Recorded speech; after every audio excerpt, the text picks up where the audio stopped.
Today, we're talking about the Louisville Cardinals. How will their football team perform in 2026? Who do they have coming back? Who did they get out of the transfer portal? We're diving into this in just a second. Welcome to another college football podcast. If you absolutely love talking college football, I hope you'll subscribe and pass it along. It is free, and I really do appreciate it. Jeff Brom is going into year number 4. Jeff Brom has won at least 9 games in his first 3 seasons at Louisville. Jeff Brom, is that kind of annoying how I'm saying that? Jeff Brom is about to have his 4th different quarterback as a starter. That is wild. Yet he continues to win.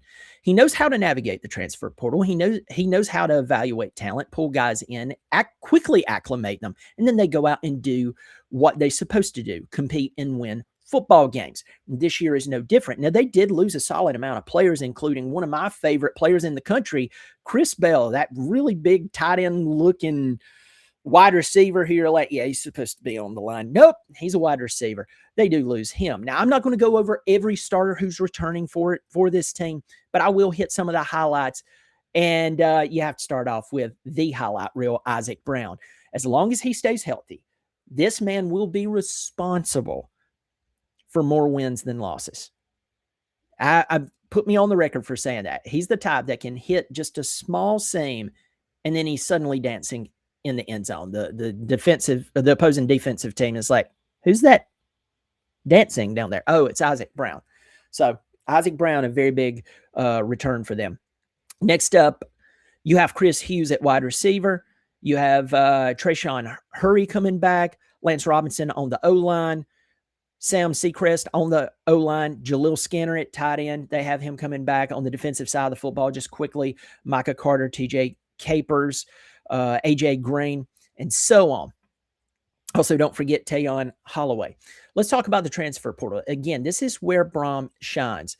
They had a top 25 transfer portal class according to 24/7 Sports, and everyone's talking about the quarterback. We'll talk about him in a second, but the highest rated players.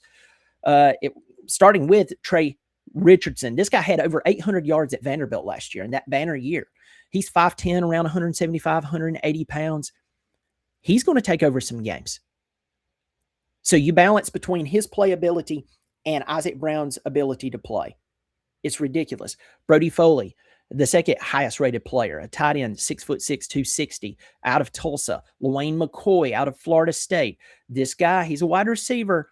He was highly rated coming out of high school. He's had some injury problems, but if they can get him, they're going to be rolling. Let's talk about Lincoln Kienholz.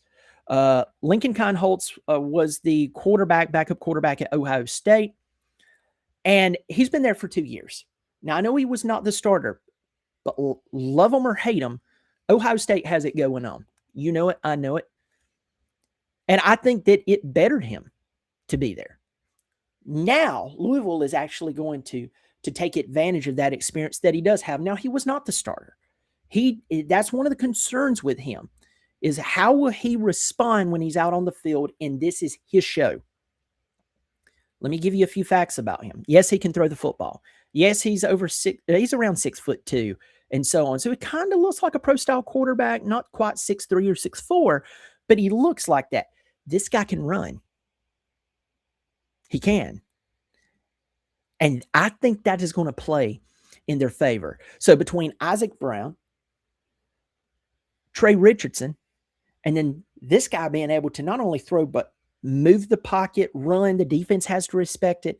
This is giving them a lot of options. Now, I don't want to just overlook the defense, but just throwing this out there, you have, I think it's Cohen Intringer out of Iowa at safety. This guy's a really talented player coming in. I think that he's going to make an immediate impact as well.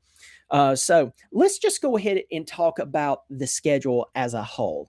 Okay, so I'm not going to place the schedule up here on the screen.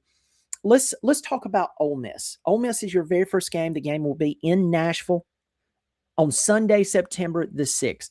Ole Miss just went through a whole thing, and you know about it. You would have to be living under a rock to not know about Lane Kiffin leaving and how everything has went down. And they returned some really good players. You need to remember that this is Pete Golding's first head coaching job at a major level. So Jeff Brom already has that in his favor. I think this is going to be a tough game. If Louisville can just stay calm, limit the mistakes, go out, play good, solid football, utilize your talent across the board, you'll be okay. You'll be okay. Even if you lose the game, you'll be okay. The very next week, this will be your season home opener against Villanova. That will be on Friday, September the 11th. So you've got to play 2 games within 6 days. It's going to be wild, but you'll take care of that. On Saturday, September the 19th, you have SMU. They're returning over 60% of their returning production, including Kevin Jennings at quarterback. This works in your favor to have this game at home. It will be one of the banner games in the ACC for the season. And according to how you respond, no matter what happens with Ole Miss, as according to how you respond after that, I think this could be a really good game and could decide who plays in the ACC championship on down the road. Next up, you have Wake Forest coming in on September the 26th, a 3rd consecutive home game. Wake Forest has a good coach. Last year was his first year there. I think you take this game. It's working in your favor, of course, being at home. On October the 3rd, you have to travel to Carter Finley and play the NC State Wolfpack. That is a very tough place to play. A lot of people don't realize how aggressive and how wild it can get there. CJ Bailey, he's 6'6". He packs a punch. He's played through some very tough times there and decided to come back. He could have fetched a lot of money in the transfer portal. He's playing in a Wolfpack uniform. Again, you have your work cut out for you there. That's a game if you can get out of that unscathed, even if it's a 1-point victory, I think after that, it's pretty smooth sailing. Next up, Friday, October the 9th, you play Florida State. They travel to your house. They have to play in Louisville. Florida State is a shell of history. I'm not talking trash about them because my Clemson Tigers are a shell of history. They are not playing anything like they used to. It's over. Florida State is in that same boat. They're not in a good place. I fully expect you to play this game well, and you should win.